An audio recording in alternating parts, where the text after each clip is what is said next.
5 సంవత్సరాలు ఎక్కడ వేసిన మట్టి అక్కడే ఉంది. వీలైతే వీళ్ళు చేసిన పని విధ్వంసం చేశారు. ఇక్కడుండే పైపులు దొంగిలించకపోయారు, ఇసుక దొంగిలించకపోయారు, కడాన రోడ్లేస్తే మెటలు కూడా దోవకపోయారు.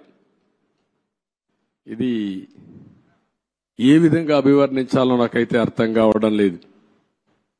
ఒక్క బిల్డింగ్ కూడా ముట్టుకోలేదు. ఒక్క రాజధానికి మనం ఆ రోజు కట్టినటువంటి అసెంబ్లీ బిల్డింగ్స్ ఉన్నాయి, పక్కనే సెక్రటరియట్ బిల్డింగ్స్ ఉన్నాయి, ఇంకో పక్క అమరావతి హైకోర్టు బిల్డింగ్లు కట్టాం. ఆ హైకోర్టు కూడా డిస్ట్రిక్ట్ కోర్టు కోసం కట్టిన బిల్డింగు, అవి మాత్రం మిగిలే పరిస్థితికి వచ్చాయి.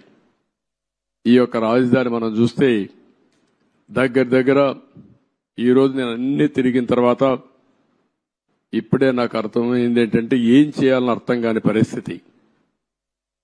5 సంవత్సరాలు రోడ్లన్నీ పూర్తి అయిపోయినటివి, సగంలో ఆగిపోయినాయి, కొన్ని అయితే 80% పూర్తి చేసి ఆగిపోయినాయి. అదే మాదిరిగా బిల్డింగ్స్ మొట్టమొదటిసారిగా నేను వెళ్ళింది శాసన మండలి, శాసనసభ అభ్యర్థులు ఎవరైతే ఎమ్మెల్యేలు ఎమ్మెల్సీలు ఉండే క్వార్టర్స్కి వెళ్ళాను.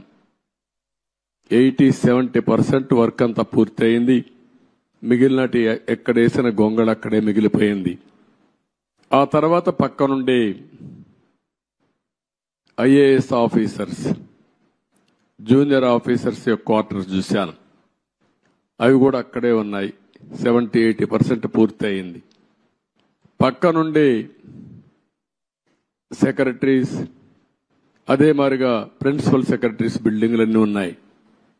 అవన్నీ కూడా తుమ్మ చెట్లు మొత్తం మొలిచిపోయి ఇవన్నీ కమ్ముకుపోయే పరిస్థితి వచ్చింది. పక్కనే హైకోర్టు వస్తుంది.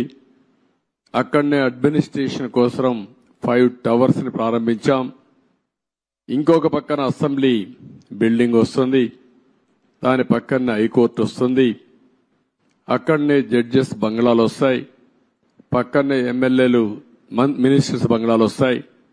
దాని తర్వాత గెజిటెడ్ ఆఫీసర్స్ 1 గాని 2 గాని నాన్ గెజిటెడ్ ఆఫీసర్స్ యొక్క క్వార్టర్స్ వస్తాయి. ఇవన్నీ కూడా ఎక్కడికక్కడ నిలిచిపోయినాయి. రోడ్లు కూడా అధ్వానంగా ఉన్నాయి.